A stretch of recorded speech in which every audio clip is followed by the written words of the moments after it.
And I'm going to, you can nurse that one.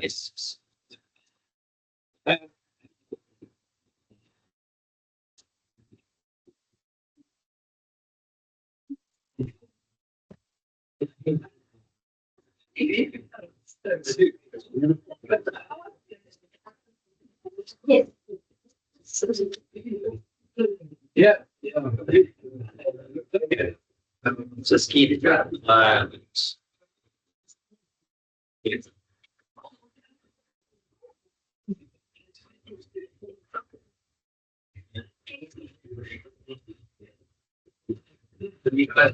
Log in. No, but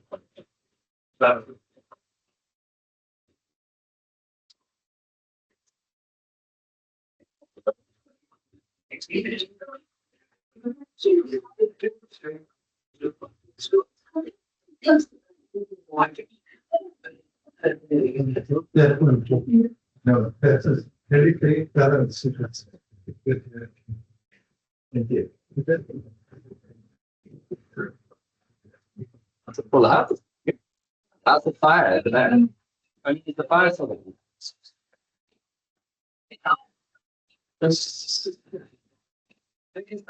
Bill.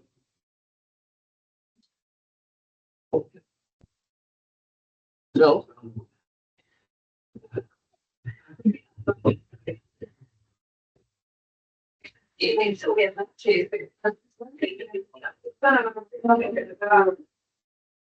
Share into the meeting. I just put in the chat.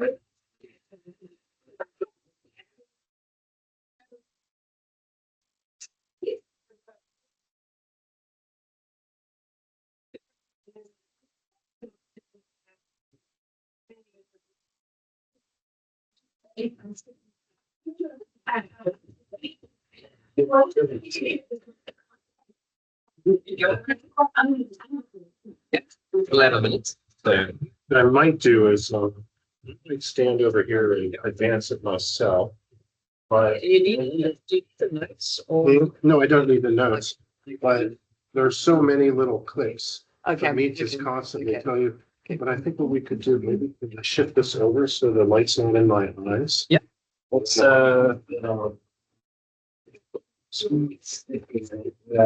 like I can make my wine.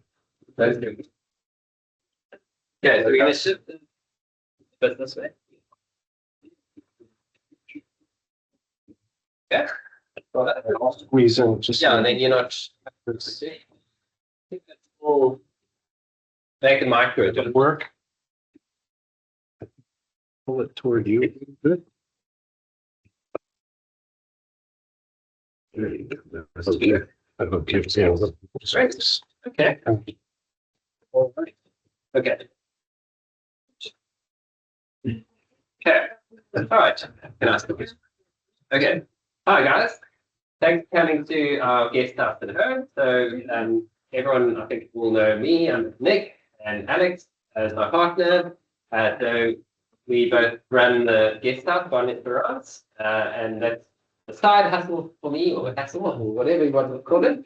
But Alex does everything here, and we've posted a few talks here for ArcSoc and other as well. And you're very happy to have a nice full house in the middle of winter for an ArcSoc talk. So tonight we're very lucky to have Curtis Marean. Curtis and I met 15, 16, 16, 17 years ago, I think, something like that. I was a heritage officer at Heritage Western Cape, and my day 3, I had to drive to Mossel Bay because the sewage from the golf course was pouring through the 18th hole down into the Pinnacle Point caves. And Curtis was there with his full team. It was a long, drawn-out saga with the developers there to line the 18th hole and protect the site from further damage. So yeah, and so ever since then, and then I had an email from Curtis a few months ago saying, "Hey Nick, if you're around, I'm back in South Africa, and let's catch up." So I said, you've got to give a talk. So and he obliged. So you've got a long blurb and intro to Curtis online, so I'm not going to repeat that here. But without further ado, let's get stuck into this great talk and enjoy it. And thanks to the online guys coming as well. Okay, thanks, Nick, for that introduction. I'm sure some of you, maybe all of you, know that Pinnacle Point was declared a World Heritage Site in 2024, along with Deep Cliff and Sabudu. And so I thought what I'd do with my talk is kind of talk about why that is, why it's significant, throw some science results in there to justify it a little bit, talk a little bit about the journey of how we went from starting from test excavations to World Heritage status, and bring you up to date on some of the most recent research that we've been doing out there. So I've been out in Mossel Bay for the last 6 weeks with my team. We paused excavations in 2017 to catch up with curation and analysis, and we hope to be back excavating maybe in a year or so. So I'll get started. Oh, and on that, the Institute of Human Origins, which is at Arizona State University, and I also hold a position at the African Center for Coastal Paleoscience, which is at Nelson Mandela University. And I'll talk a little bit about that in the talk. Okay, so in terms of what I'm going to cover, I'll cover the intellectual context and the research questions when I began the project, kind of addressing the question, why did I come here? Ideally, we go to places that are driven by the research question and not so much by the food and the wine that we love to eat and drink. That's okay. I'll address the question, why the south coast of South Africa? Why was I interested in that area? Again, that's kind of research question based. Why does Pinnacle Point warrant World Heritage status? And what was the journey? Okay, so that'll be the structure of the talk. So what is a World Heritage Site? And this is a quote from the UNESCO documents. It's a cultural or natural heritage around the world considered to be of outstanding universal value to all of humanity. So that's a pretty high bar, all of humanity to reach. But the thing that is really cool about this is it's really easy to make the case that it's relevant to all of humanity. And I'm going to talk a little bit about that going forward. So it's the highest recognition that we have internationally for a place. And it's embodied in an international treaty called the Convention Concerning the Protection of the World Cultural and Natural Heritage that was adopted in UNESCO in 1972.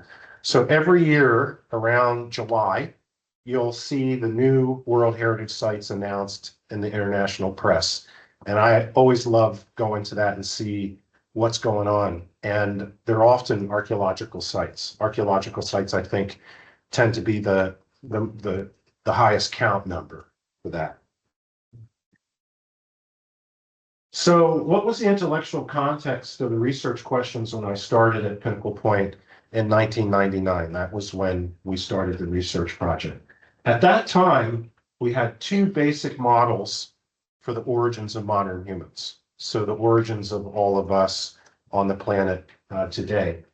And the model that had dominated the field for some 50 years and was the preferred model as I came up as a undergraduate and as a graduate student was called the multi-regional continuity model. And what that proposed is that early hominids exited Africa around 1 million years ago. That would have been Homo erectus, which I'm sure most of you have heard of. And then descendants of this exit evolved into modern humans throughout the old world. So Homo erectus would have left Africa 1 million years ago, made it all the way to Eastern Asia and to Western Europe, and would have stayed also here in Africa. And then in all of those regions would have evolved into modern humans at the same time and produced modern humans in all of those regions. So Neanderthals, which Homo erectus evolved into in Europe, the idea was that they evolved into modern Europeans. And that's why it's called multi-regional, right? Many regions, continuity, all at the same time. Now, that model has so many important implications. And of course, one of them is that the biological and cultural variation that you see around the world has a very, very deep time. Okay? That variation goes all the way back to 1 million years ago. That's one of the major implications. And like this says, that was the favored model for so long. Now, the other model that started to arise as I was a grad student in the 1980s is what we call the single origins model. And it was really exciting because I was a grad student at Berkeley, and they were just beginning to do the genetic work on looking at human variation. And there was a guy, a geneticist there named Alan Wilson. And I heard from people around us, like I wasn't a geneticist, but I heard what was coming out of their lab. And one of his grad students was Vince Sarich, who eventually became a professor in the Department of Anthropology at Berkeley. And I worked a lot with Vince, I TA'd for him. And then they published the big paper in 1988 that resulted in the Time magazine cover of Eve, right? And I'm sure many of you remember that. And what they argued is that multi-regional continuity model was wrong, that modern humans are all descended from a population that evolved only here in Africa. And we call that the single origins model. You know, it's pretty simple where the name comes from. So in this model, it did propose that early hominids exited Africa multiple times. So Homo erectus populations would have left, and they evolved into Neanderthals and so on. But modern humans evolved uniquely here, and they exited Africa around 50 to 40,000 years ago, what we now call the Great Human Diaspora, Great Modern Human Diaspora. And they spread across the planet and replaced all of their hominids. And that became the newer model.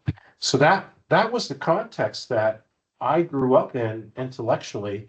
And it was so exciting because it meant that when we were doing field work in Africa, we were directly addressing these two competing models.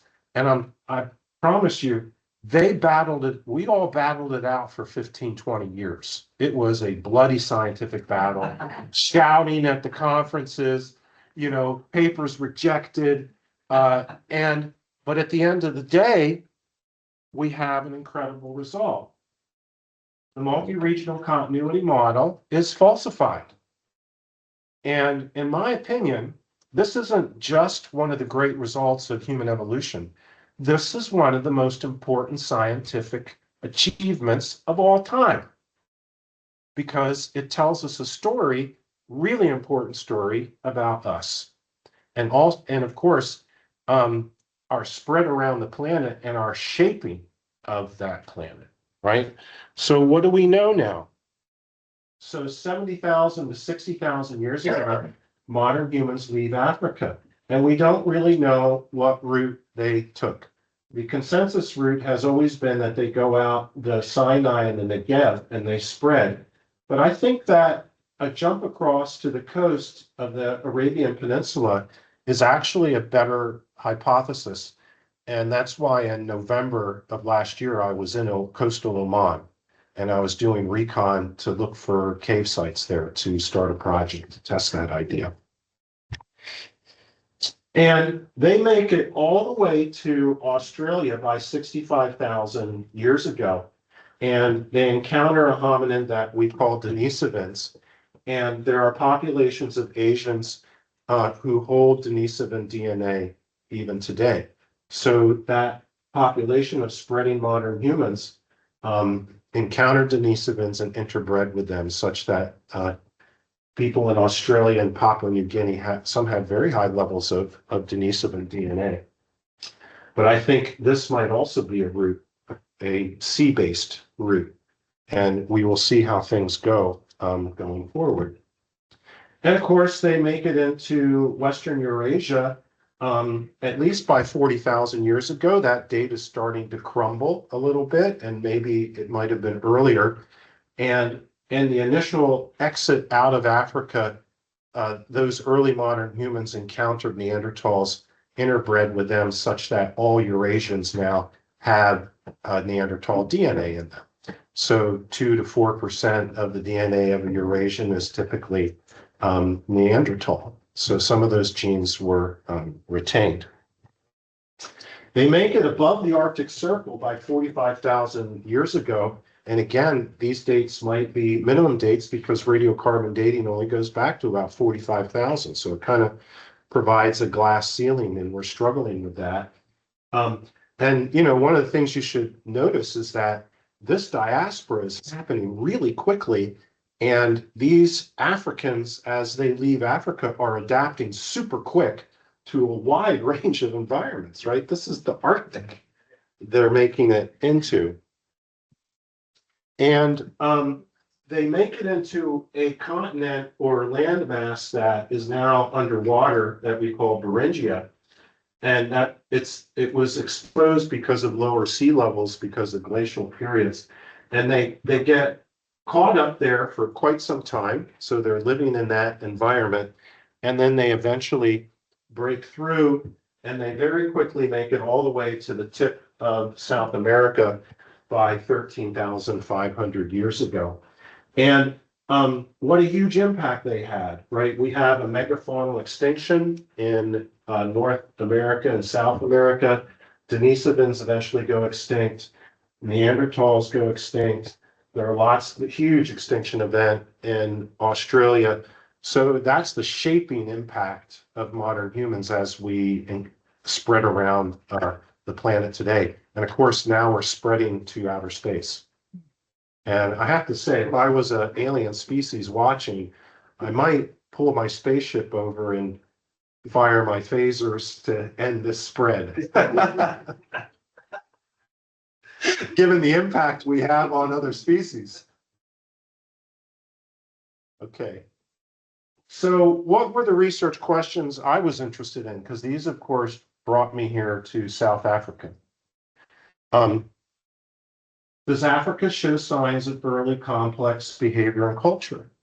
Right, that falls naturally from the single origins model. The idea is that behavioral modernity happened early here, and that behavioral modernity is what gave us the ability to spread around the planet. So people like me, young, I was a grad student, and then young Ph.D., we wanted to come to Africa to find the evidence for that early evidence for behavioral modernity. When did early modern humans enter the coastal niche? For me, that was a critical research question, and I'm going to explain why, in my opinion, that's really important for understanding the origins of modern humans, the coast. And did coastal adaptations have an impact on the origins of behavioral modernity and culture? Okay, so as you can see, I'm very focused on aquatic impacts on human adaptations and culture, and I'm going to explain why. So I've published a whole series of papers that explain that. If you want, you can email me and I can email you these papers. I've also published some kind of for the general public on these same ideas in Scientific American. So I can send you both if you'd like to have them. So I'm going to review, these are theoretical arguments, right? So I'm going to review a little bit of the theory. So in the United States, as an archaeologist, we're trained in anthropology, which is the study of cultures, right?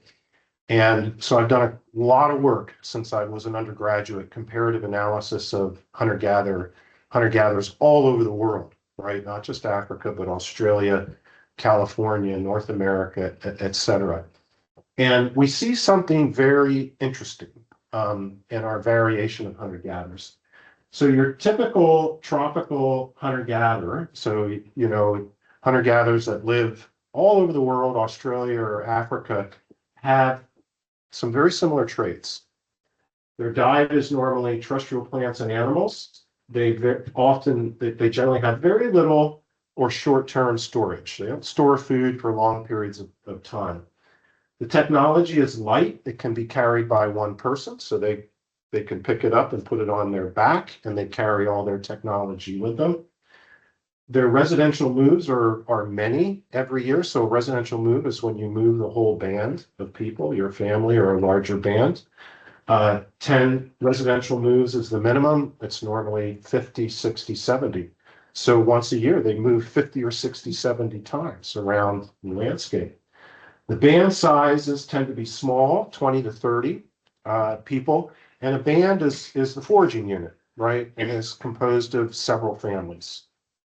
The territory sizes tend to be very large, and they have a very interesting sociality. So they tend to be what we call egalitarian. So there's little social differentiation. There's no chief, there's no big men.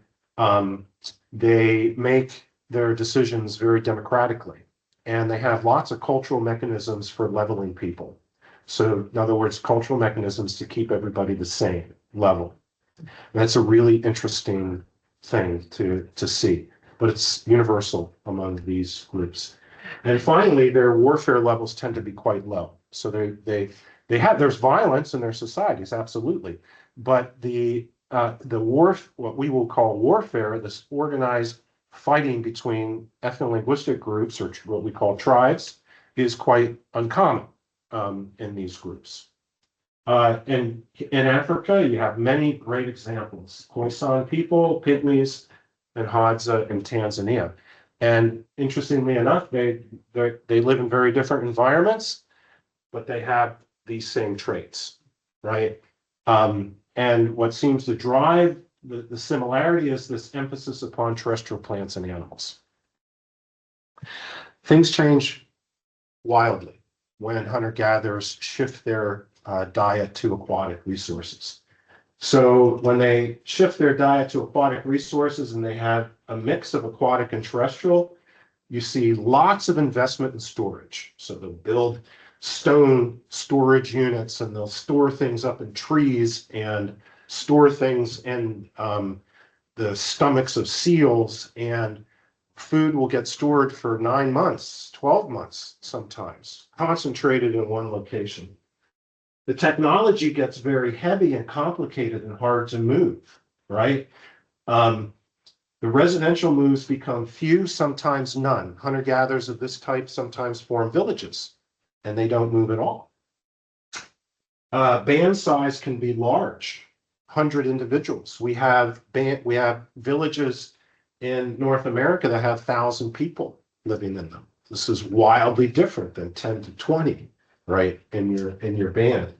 Territory size is small, so the tribal territories get really small, tightly packed, and importantly, there's very high levels of warfare at those tribal boundaries. Even slavery starts to happen with these hunter-gatherers. And interestingly, the sociality totally changes. That they're non-egalitarian, so this equal work or equal power structure collapses, and they get to have stratified societies. So now you have chief, big men, some people have wealth higher than other people, and of course slavery is the ultimate stratification. So I've argued that this is a huge transformation in human society that creates a totally different social niche structure and new demands on things like cognition and cooperation. And that's what is in some of those papers that I've talked about. And we have quantitative data on it. And I just figured I'd throw some out there so you in case you're saying, well, how do you know these things? We've gone through all these ethnographies. This is classic comparative anthropological work. So here, this is the number of moves per year. So these are residential moves. Here's your coastal hunter-gatherers. Each one is a tribe. Here's your interior terrestrial plant gathering hunter-gatherers. And you can see the mean here is half of what it is for these terrestrial hunter-gatherers. And look at the distance difference. Coastal hunter-gatherers, when they do move, they move half of the distance And that's why these territories are smaller. And here's an analysis of technological complexity. So we can measure technological complexity by counting what we call techno units, which is the different pieces that make up the technology.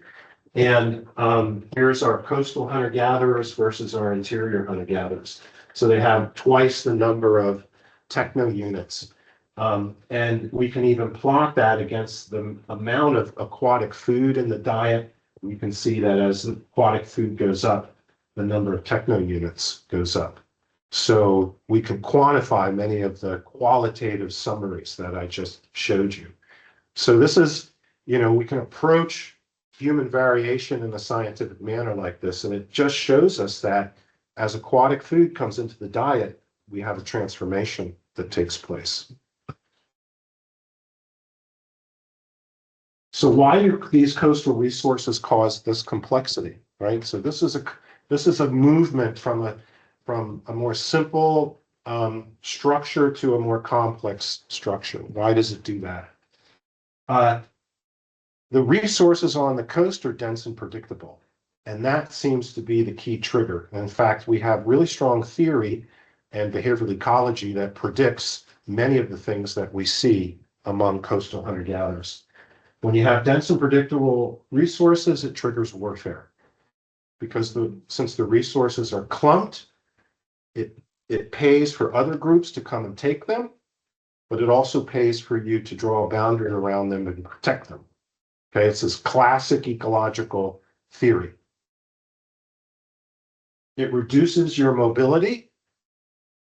And when you reduce your mobility, you can invest more in complex, heavy tools that can allow you to actually increase the production rates of many of the foods that you're going after. So we understand the systematic relationships. And importantly, all of this drives population increases. So we see much higher populations among coastal hunter-gatherers than interior hunter-gatherers. So I think that the evolution of modern humans requires a complex cultural niche. We have a cognition and levels of cooperation and levels of social learning that are evolved.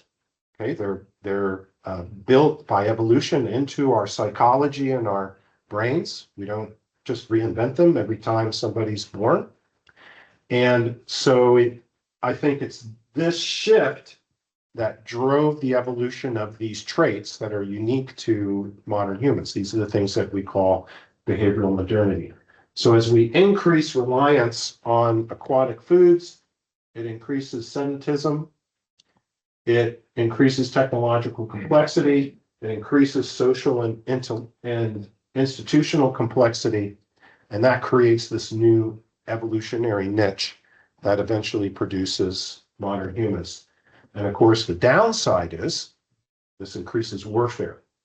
But as almost everyone knows, warfare is a very potent driver of evolution. As soon as warfare is the ultimate competition. Just look at what's happening in Ukraine and Russia.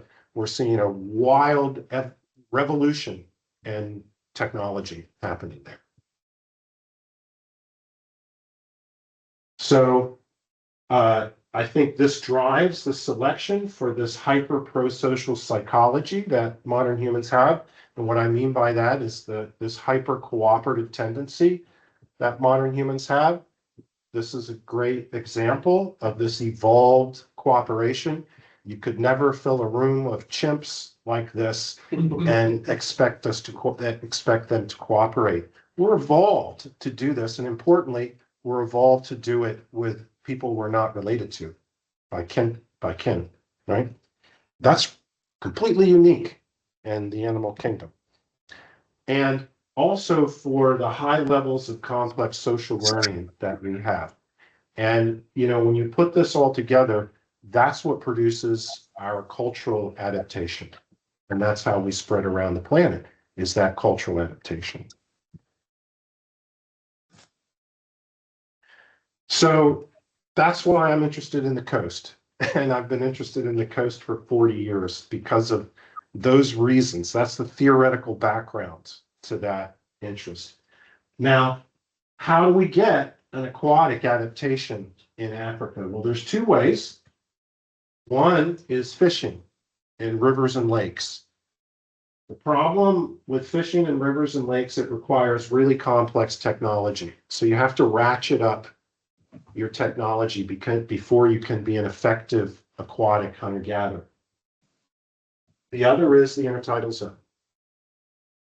And you don't need complex technology to use the intertidal zone. You just have to have a complex cognition that allows you to understand the relationship between lunar cycles and tidal return rates, right? It's the moon that drives the tides. And once you figure that out and develop a lunar calendar, which is what all coastal hunter-gatherers have, and that lunar calendar is culture, right? You can pass it on to others. Once you figure that out, you can produce dense and predictable resources. But you have to be able to figure out that lunar tidal relationship.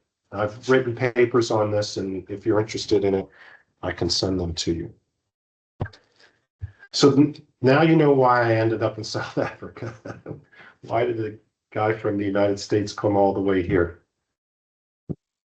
So now I just want to talk about why I picked the South Coast.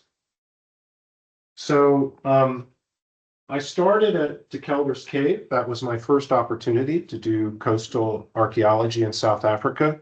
That was primarily because other people had started a project there, Graham Avery, Richard Klein, and Fred Grine, and they invited me to join that project. So when I had that invitation, I was working in East Africa, and I was looking for an opportunity to go to the coast here, and there it was.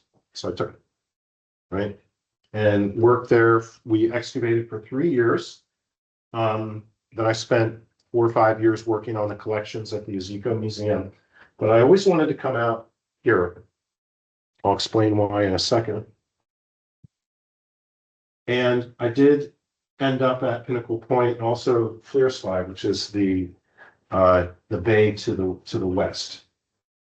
And this that I'm showing you here is the offshore platform, the Agulhas Bank. And I'll talk a little bit about that in a minute. So one of the key things to remember is the majority of modern human origins occurred during cold phases. So this is the Epica ice core record. So this is actual gases looking at delta deuterium as a proxy of temperature. And this is, I think I mixed up a little bit, but this is thousands of years. So 100,000 years, 150, 200, 250, 300. Modern humans evolved sometime in here. So when that line is down here, it's in a glacial phase. And when the line is up here, it's in an interglacial. So we're in an interglacial. This is moving up like that. So the vast majority of time of modern humans is during a glacial phase. So most of Africa is colder during that period. But on the south coast, the climate is warmed by the Agulhas current that comes down into this area. The west coast is kept cold by the Benguela. So I reckoned that the south coast would have a more moderate climate than the other rich coastal areas in South Africa during these glacial phases when modern humans were evolving. So it would have been a nicer environment, kind of a refugium for modern humans. So that's why I wanted to go that direction, away from where De Kelder's was. The other thing that's really important is, of course, you're in the Cape Floral region, one of the world's 6 floral regions. And it's really special because it has this super diversity of below ground tuberous plants, what we call geophytes. So species diversity normally increases as a function of area. So these are the other winter rainfall zones with the number of species of geophytes plotted. And you can see the Cape just completely blows that relationship out of the water. There's, out of your 13,000 species of plants, there's like 2,400 are geophytes. And these are the preferred plants for hunter-gatherer foraging. And because they pack a bunch of carbohydrate and their adaptations to harsh, dry conditions. So here, the way several of us were reckoning is those geophytes were really important, as was the coastal foods. So together they form a really rich package for hunter-gatherers. So how did we end up at Pinnacle Point? In 1997, the sites were first described by Jonathan Kaplan, who's here in the audience, doing an environmental and heritage impact assessment at Pinnacle Point, and Peter Nilsson. I was helping to supervise Peter's zooarchaeological work at the museum. And I was saying to him, oh, I want to go out, I want to find sites out on the South Coast. And he pulled some Polaroid photographs out of his drawer and showed them to me. And I was like, okay, I'm going to rent a car for the next 5 days. And we loaded up the car with our fishing gear and we drove out to Pinnacle Point. And he took me down to see the sites. And that's how we started the project. So it was perfect timing, right? I was kind of wrapping up the work I had done at DeKelders. Jonathan and Peter had found these sites. No one was working there. So in 2000, Peter and I started our test excavations. And in 2003, we started large-scale excavations. And we excavated every year up until 2017. Okay, so why does Pinnacle Point warrant World Heritage status? So we started digging in 2000, really started digging a lot in 2003 when we got a big grant from the National Science Foundation. And we really didn't have anything published, just a little tiny update report in 2004. But we were finding really amazing things. And I was holding it back because I knew it was really important until we got it absolutely perfect, the science behind it. And in 2007, our first paper was in Nature. So the two biggest journals for science are Nature and Science. We're all competing constantly to try to publish in those two papers. So this was a big result for us. And what did we find? We found the earliest evidence for coastal resource use dated to 162,000 years ago. That pushed it back 40-some thousand years. The earliest other sites had been maybe 110. So we were significantly 40, 50,000. And people were mostly focusing on olive-coracle and brown mussel, but we did find whale barnacles that dated to that period. They're not out on ships, obviously, hunting whales, but they are scavenging wash-ups and they're bringing the skin and the blubber in, and the remnants of that are the barnacles. So this is a signal that people are not only in the intertidal zone, but they're watching what's washing up on shore. Their lives are embedded in the sea. And in the same paper, we found the earliest evidence for modified ochre, so pigment. And this is an indicator of symbolic behavior, right? People are grinding, and in fact, you can see the grinding marks. They're grinding the ochre against stone, either to paint their bodies or to do rock painting or something like that. So in that one paper, we had two major results: earliest evidence for people embedding their lives in the sea, and the earliest evidence for symbolic behavior as proxied by the ochre. But even as we had this paper going, we had another big result in our pocket that we were working on. But again, we held it back until we got all of the science absolutely perfect. And we published that one in Science, you know, the competing journal for Nature. And that is Fire as an Engineering Tool of Early Modern Humans. And what we showed is that there's a rock, a stone called silcrete which in its natural state is not particularly good for making stone tools, but people were carefully firing that, heating that stone, bringing it up to about 350 degrees centigrade, which we were able to show with a variety of scientific techniques. And that modified that stone to make it really fantastic for making stone tools.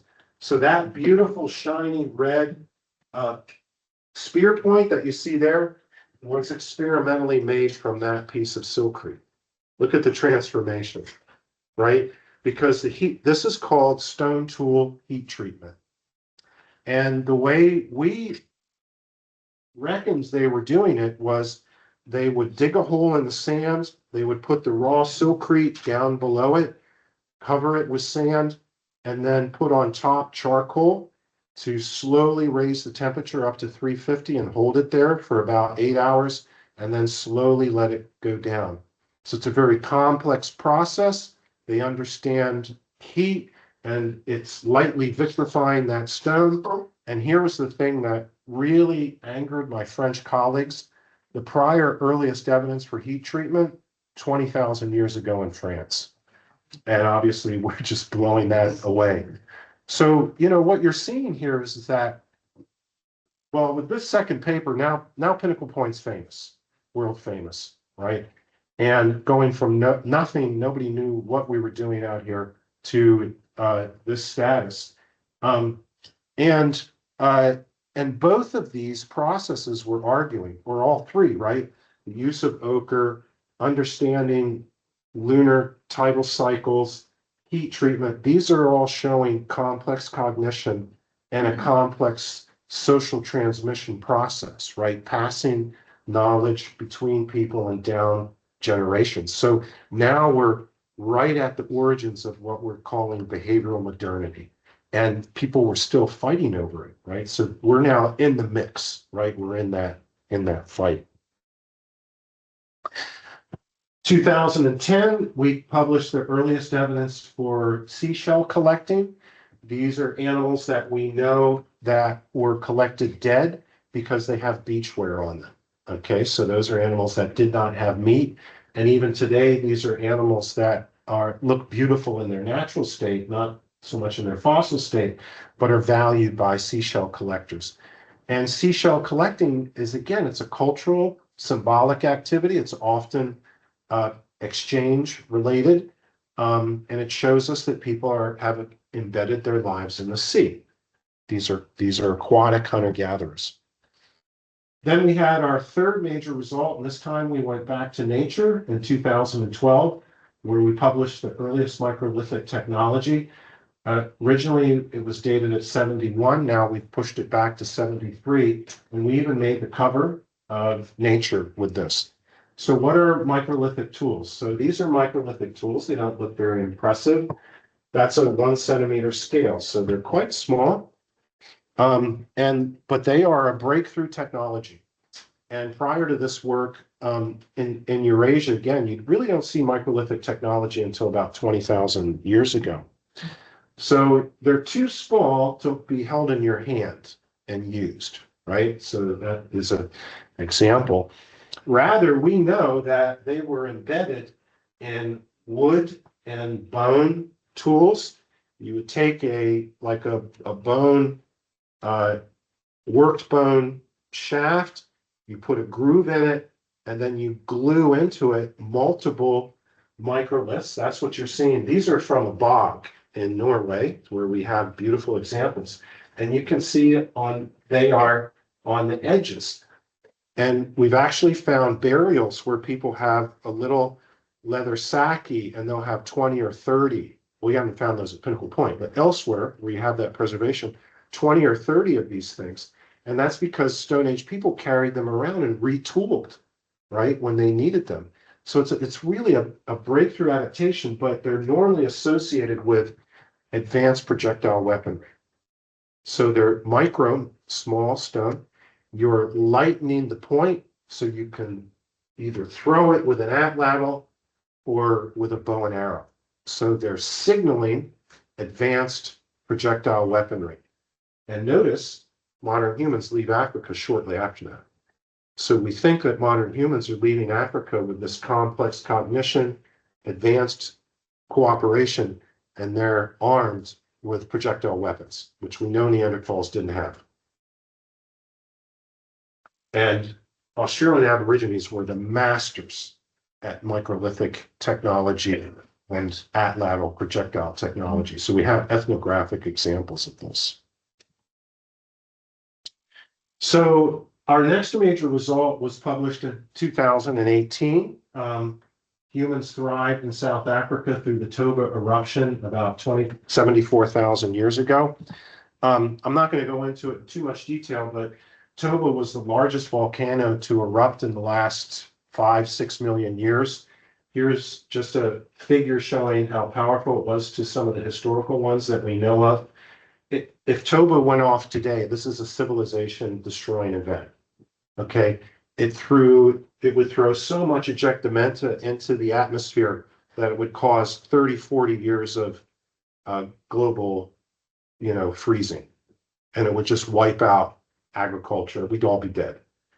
Volcanic eruptions are what we should be worried about, not so much asteroids hitting us. And there was a hypothesis that the Toba eruption caused a near extinction event in modern humans, and possibly stimulated the movement out of Africa of modern humans. So we were testing that idea. Basically what we're looking for is these microscopic shards. That's maybe 40 microns across. They're ejected up into the atmosphere, and Toba was so powerful that we reckoned they would spread all over the world, and we were able to show that they did make it here to South Africa. And we extract those from the sediment. They're not visible. That's why it's called cryptotephra. And then we isolate it, measure its chemistry, and we can match it to the volcano. And we showed that it came from Toba. And these are piece plotted, so artifacts that are in bone that are plotted with total station to millimetric accuracy. And this is the Toba isochron. That's where Toba exploded, which we know because that's where the shards are.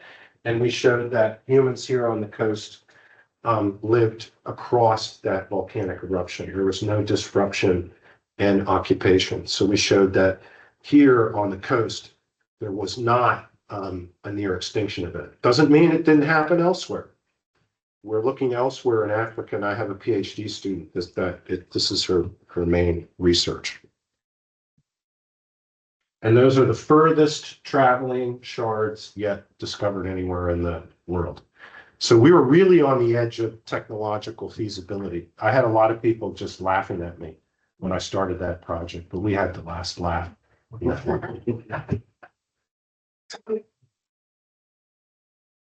So those are the reasons Pinnacle Point warrants World Heritage status. We're looking at the origins of behavioral modernity. We're looking at when people made it into the coastal niche, and Pinnacle Point figures prominently in that. We did excavations at Pinnacle Point 13B from 2000 to 2007. We use a totally digital excavation system. Everything is plotted with laser. So every single find that the excavators see, bone, shell, whatever, it's shot in at millimetric accuracy with these lasers. They're connected to handheld computers with barcode scanners so that we're minimizing error and accumulation of the data. We had 41,000 3D plotted finds at PP13B. And PP56 North is 15 vertical meters of human occupation. That site took us 12 years to excavate, and there's 475,000 3D plotted finds. It's an incredible sample, and we're now tapping that to look at really at high resolution human behavioral change and cultural change. And this is the sequence we've developed in the Mossel Bay area compared to some of the other major sites that you know of. So this is time on this axis, Bombas, Flosses, Neisma is a new site under excavation. So what's unique about Pinnacle Point is we're down here at 160,000, 150,000 And it's in this area that the modern human lineage appears. So, and also we're seeing all of these complex behaviors at that time, okay? So we're still busy. We want to fill in this gap right here. That gap has been very hard to fill, even though people have been working on the coast for a very long time. There's lots of reasons for that. I'm not going to get into it, but if you want to talk about it later, we can. So what was the journey to World Heritage status? And to get to that, you know, I've done a lot of self-reflection over the years about this. And I was asked to give a talk on this 2 years ago, so I started to put my thoughts down about it. So I'm just going to share some of those at this point. I think it's crucial to have important, exciting research questions. I think that actually is probably the most important thing. You have to be addressing really important things if you want to eventually elevate a site to World Heritage status. And lots of countries want to do that because World Heritage sites draw tourism. So they have a downstream economic impact. But I don't think you can just, you know, take any site and try to make a World Heritage site about it. You have to have really important research questions to drive good projects. I think you have to have an absolutely fantastic team. And I've been very privileged to work with fantastic teams here in South Africa, both local, and I mean local to Mossel Bay, which I'll talk about in a minute, local scientists, and then international teams. And I think, you know, the big research questions have to have these big international teams working collaboratively because countries have strengths in some science and they have weaknesses in others. And what we need to do is build teams that are strong in all the areas that we need to answer the question. And that requires reaching across national boundaries to work cooperatively together. And of course, it makes a lot of sense because what we're talking about is the origins of everybody alive on the planet today, right? And that doesn't recognize political boundaries. That's about us and who we are. And we have to work together to get that science right.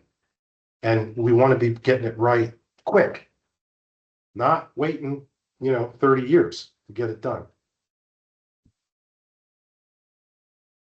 You have to set really high methodological standards. That's crucial. And I'm proud to say that we did that from the very beginning. And to this day, people come from all over the world to Pinnacle Point just to learn our methodology. And then we send them off and they take it elsewhere. And in our case, I think what really helped was we contextualized our work in what I'm going to call 2 moonshot transdisciplinary projects. So these are, by moonshot, I mean like really big question science projects. And I'm not going to talk about both, but I'm going to talk about one.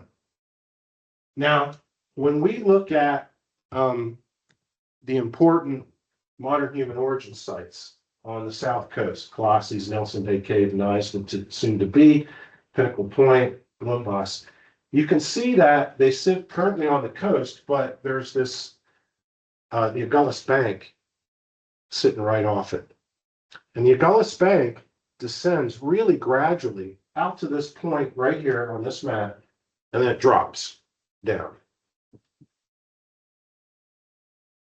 Now, if we go back to this timeline that we have here, during the time that you see in brown, there was a plain present where it isn't present now. So at each of those sites, the water is pounding right at the base of the cave, but that's not how it was the majority of the occupations. There are only short periods when the coast was where it is today. That's in the Holocene, last 10,000 years, where we are today. And in a time that we call marine isotope stage 5e, which was around 130,000 years ago. So for most of the time, people did not see this. So this is 13b. And if you're looking out, that's what you see today. And you'd also see that 130,000 years ago, except the sea would be a little bit higher, 5 meters higher than it is today. But for the vast majority of time, when people lived there, that's what they saw. There was a plane out that direction. That's most of the past. So if we're trying to understand the life ways of the people living in those caves, we need to know the specifics of that landscape. We built a team of about 25, 30 people. Haley Cawthorne, who's here in the audience, was a key member of this group.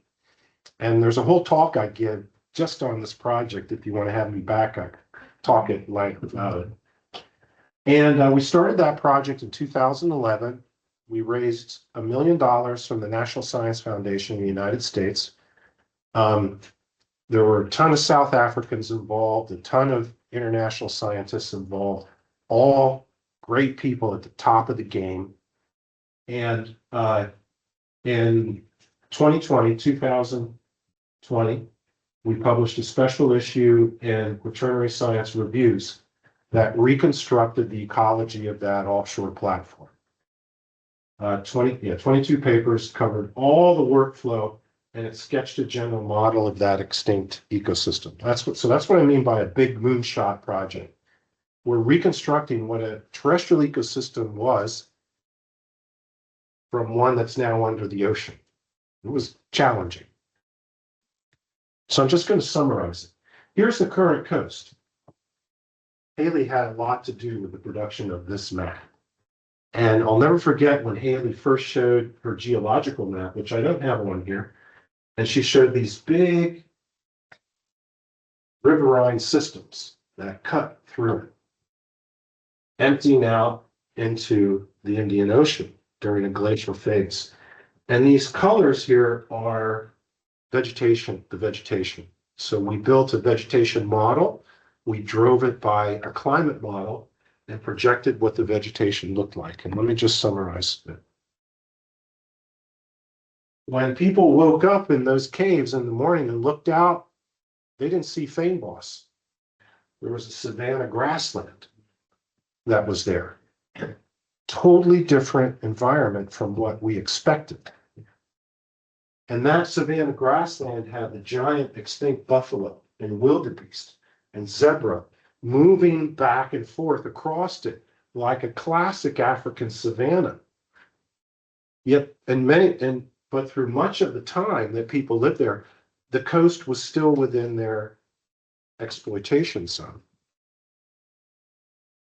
These floodplain grasslands would have had reed buck in them, and water buck, and hippo, crocodiles, stuff that we just don't see in the Cape Flora today. This was a wildly different environment. And in fact, the fauna from the sites matches these predictions very, very closely.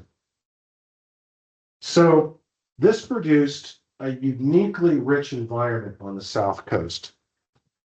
Not only do we have coastal resources, but we had, and below ground tuberous plants, but we had a grazing ecosystem. And there's probably no other place on the planet that had these three rich resources all together for foragers to exploit. And I think that's why the South African record during this period looks so different from anywhere else in the world. It's richer.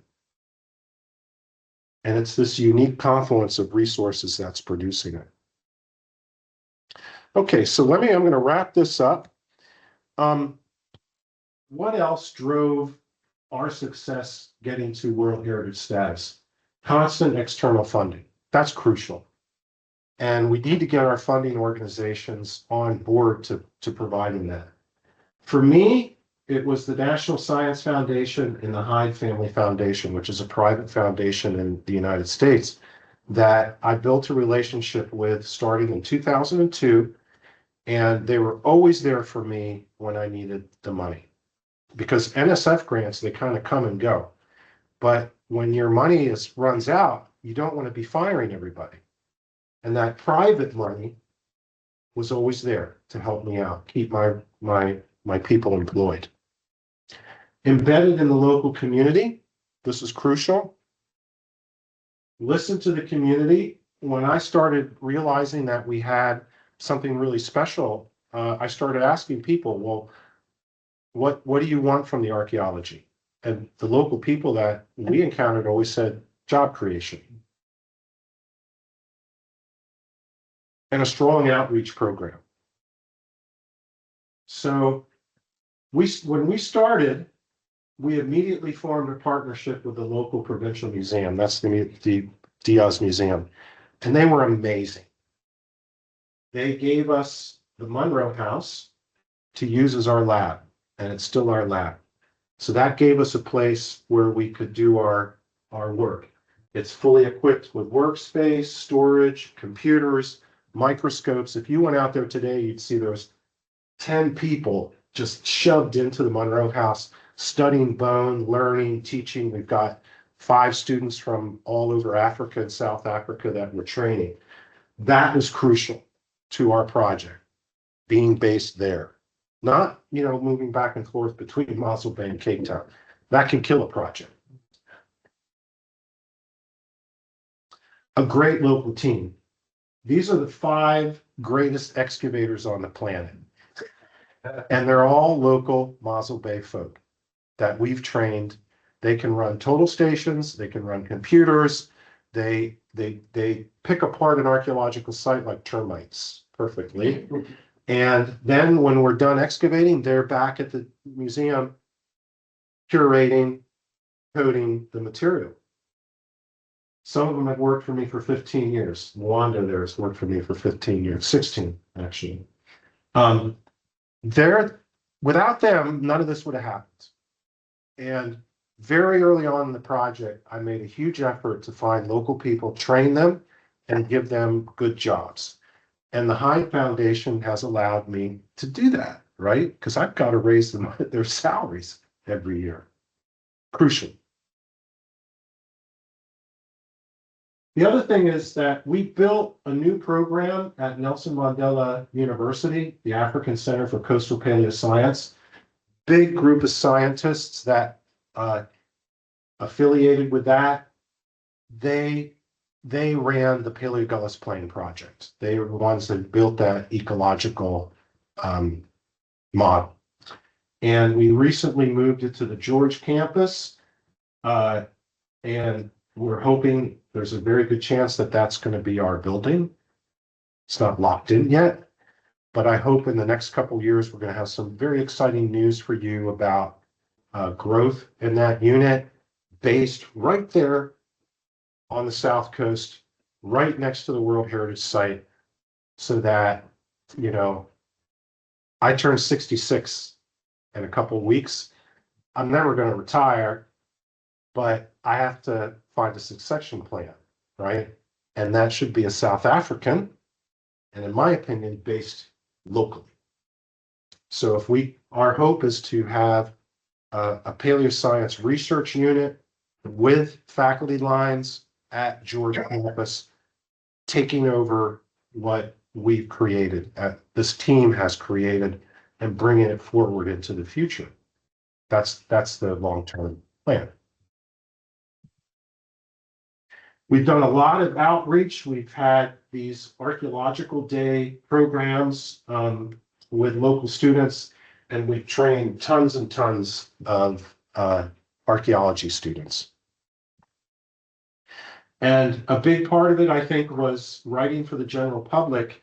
And we did this special issue of Quest, which is a publication of the NRF, your local research organization, that explained to students how we did the Paleogallus Plain. And I can email you a PDF of that if you'd like to have it. But also you have to have people driving the process. Okay, so something went wrong with my, tell you what, let me exit. Okay. I first had the idea for the World Heritage Site in 2009. And I brought it to the Mossel Bay municipality, and there was some pushback. They didn't like the idea of evolution and Darwin and that sort of thing. And you know what? I get that. And as a scientist, you encounter that everywhere. But I kept working with them. And in 2012, I got this letter from the mayor saying, go ahead with it. And they leased us for free a beautiful piece of property at the point, which is where we hope to have a world-class outreach center.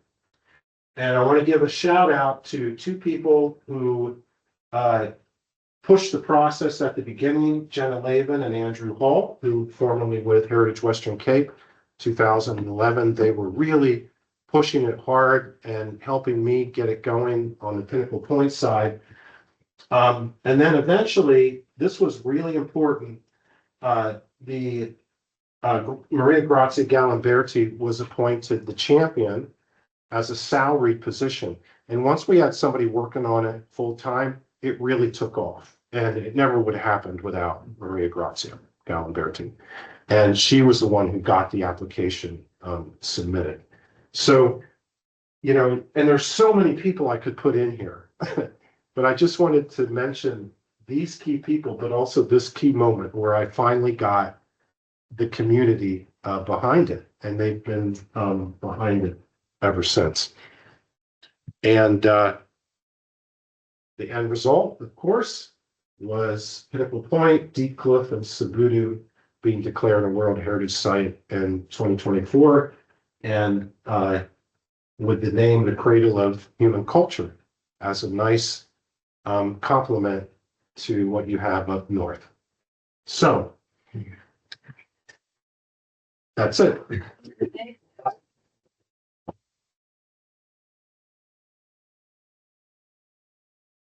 And I'm happy to take questions if you have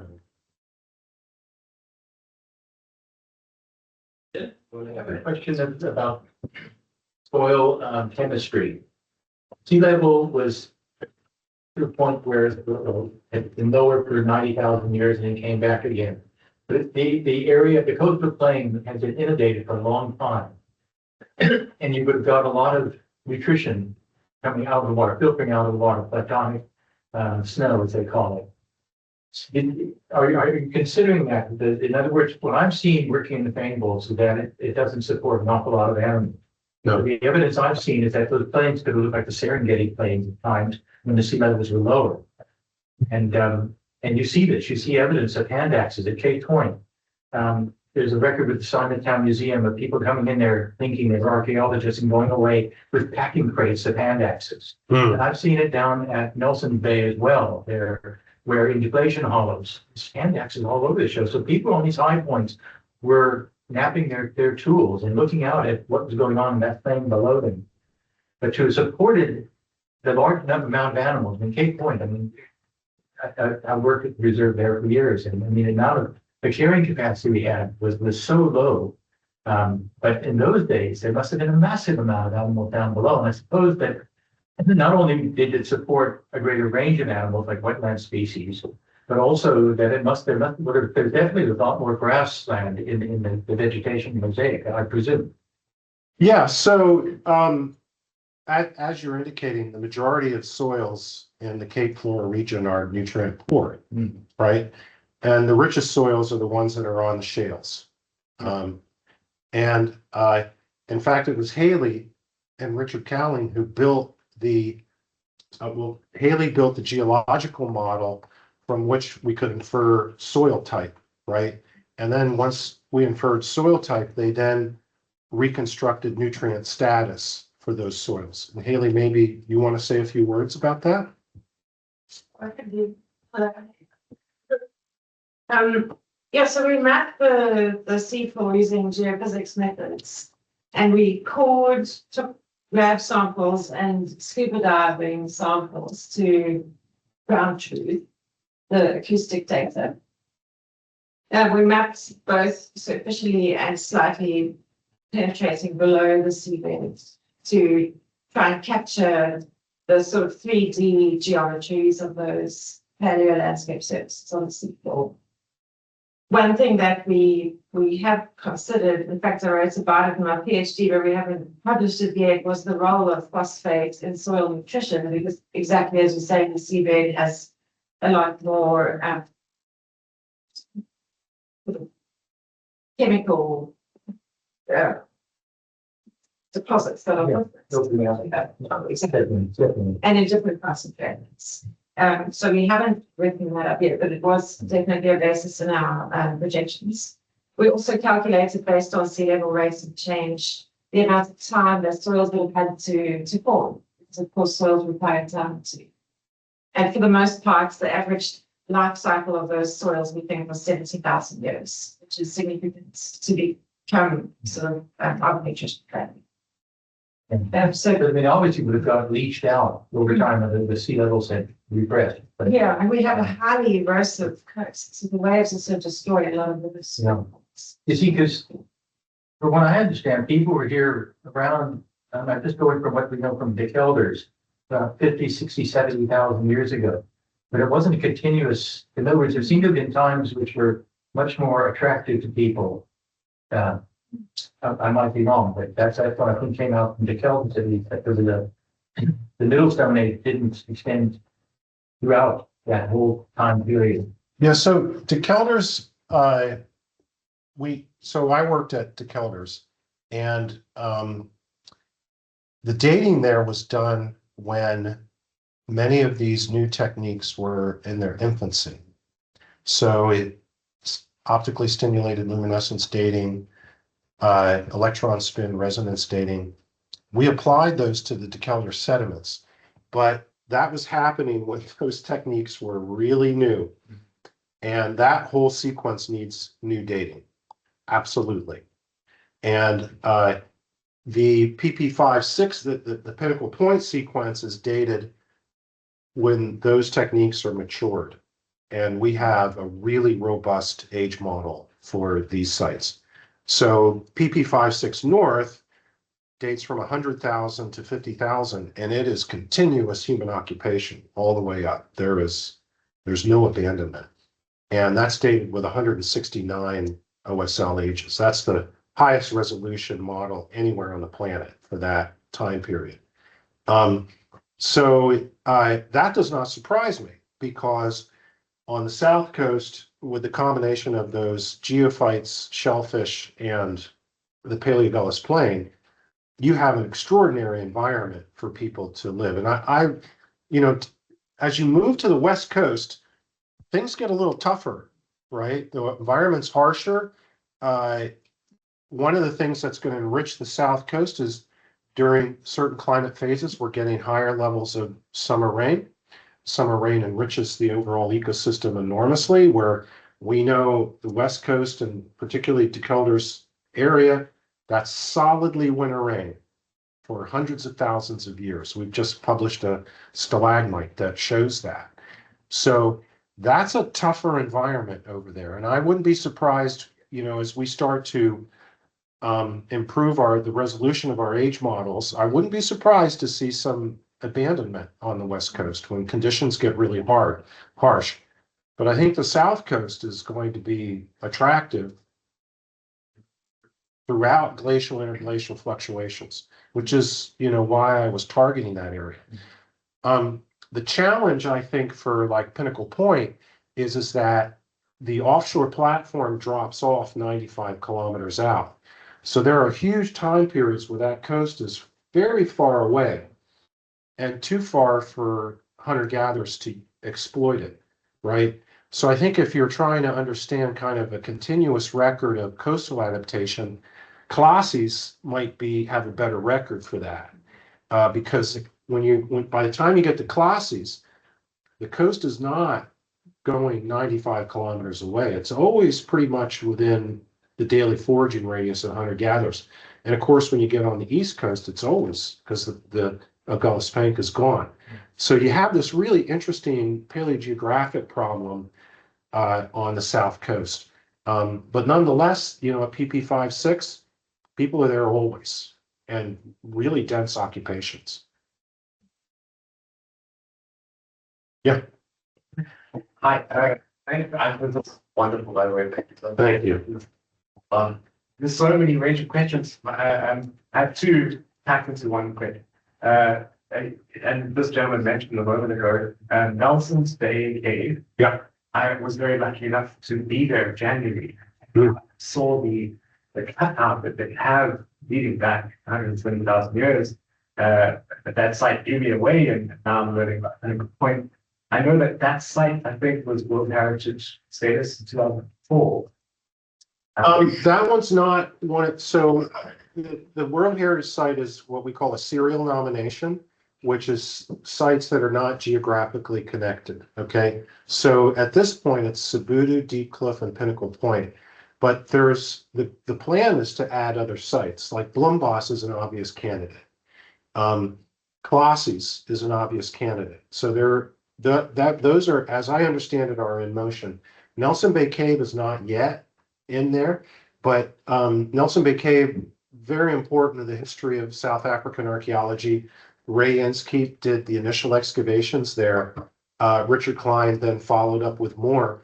But from the standpoint of our understanding of the patterning of occupation of the coast, that site was the first one that really showed us that during the last glacial maximum, which was, 23,000, 24,000 years ago to 12, the coast was very far away and there's no coastal adaptation. And then as the sea comes up at 12,000 years ago, all of a sudden you see shellfish, and you can see it in that beautifully preserved section.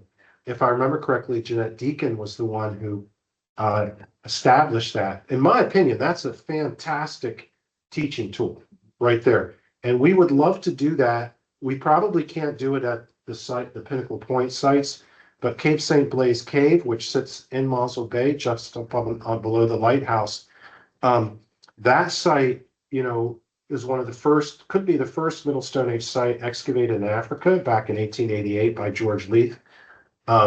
It was then re-excavated by John Goodwin in the 1930s. And we would love to go back and do an excavation so we can apply the new dating techniques to it. But wouldn't it be great to make that an on-site museum so that people you can just drive right up and see a great education tool. So we would love to do that at some point. It's always a question of people and money, right? This is the only, we've observed 2 or 3 other pinnacle points along the south coast that nobody's working at. And it's all capacity, right? Money, people, that's what you need. And the record you have here on the coast of South Africa, it's unmatched worldwide. Well, I mean, Oman was pretty amazing. We haven't dug any sites there. No one's dug any caves there. We'll see how that goes. And then the second part of the question, not a hard question, is how would one follow the developments of what you're all doing here, and maybe that science that you want to build, and the education center. How would one follow that? This is always the challenge is we've been trying to, so at the point we were given that little plot of land, and we have a temporary outreach center there. So it's 2, what do you call them? Containers, right? And there's a little roof over it, and it has a little exhibit that we put in there, but it's totally inadequate. That's money that we have to raise. And we've written a plan, believe it or not. But what we need is a business plan, and we need an architectural plan so that we can take our plan for what the outreach center should be and make it a fundraising plan, and then go fundraise for it. But we've been unable to find anyone to write the business plan and the architectural plan, because that all takes money. And science organizations don't give money for that kind of thing. So, we kind of move in and starts and stops. But that would be the answer. We have a world-class outreach center right there with a research center connected to it. And so the long-term goal, my long-term goal always has been to have an academic research center at George with South African scientists based there, right? 30-minute drive, well, 45-minute drive. An outreach center at the Point and the Diaz Museum with our little research center there, forming a triumvirate that would continue the work for 100 and some years, right? So we've made huge progress on some of that. Other parts, not so well. But, you know, I'm a slogger. Do you know what I mean by that? I just keep slogging away or pushing, and I don't give up. But so, you know, if things keep going, we will have it all at some point. And then you can go there and learn about all the latest research. That would be the goal. And then help the local economy of Mossel Bay by doing it. There's a question hovering there, and We tried to look at Pinnacle Point, but I thought I was heading for the Blaze, what did you call it? Cape and Blake. Cape St. Blaise. I had it wrong. I didn't realize there were two different places, but we were stopped at the gate of a big estate. Yes. So people don't have access to it without Right. booking, and it's very difficult to get in. There is. So this little outreach you're talking about, is it within this complex? No. So there's Cape, yeah, this is, you know, these are the problems we need to solve. So Cape St. Blaise Cave is at the point where the lighthouse is, and our little center is right there. Okay, that's actually a perfect spot for it because there's parking, and most people are not going to be able to go down to the caves. It's 200 steps down, 200 steps up. It's a challenge for people. Some people will be able to do it, some people won't. Ultimately the idea would be we would have a virtual reality experience at the center. And ASU is actually at the top of the game in the production of virtual reality. We bought a chunk of Dreamscape Learn, which is Steven Spielberg's 3D virtual reality company. And we're now producing virtual reality content for online teaching. And I'm working with them to develop a virtual reality experience that we could then install in an outreach center, right? But we have to have the outreach center for the installation to go in. So that would be a lot of World Heritage sites are actually no-go. You can't even, right? Because it's too sensitive.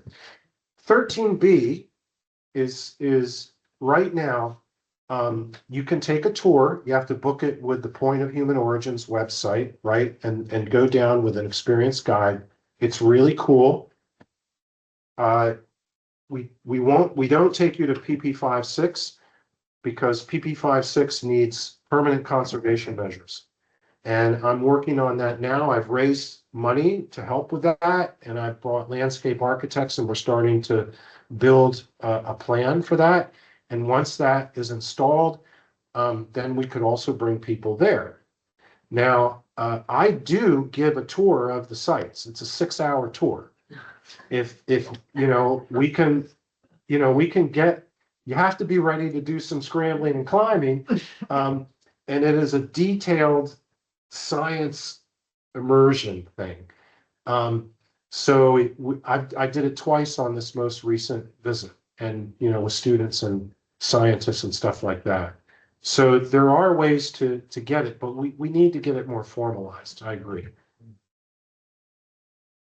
there was a question hovering somewhere there, but maybe withdrawn. I think there was a hand, and then there was a mistake in the hand. Anyone else have any questions? Anyone from online? If anyone is online and would like to ask a question, you're welcome to raise your hand. Just turn on your microphone and ask.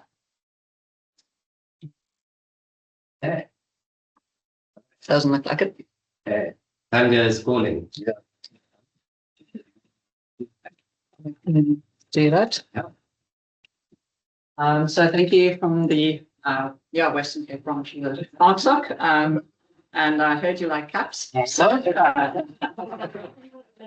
I actually, I collect cats.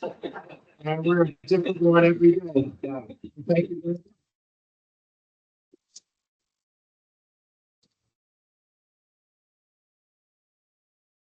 Okay, thanks for showing up tonight, folks. I appreciate it. Great audience.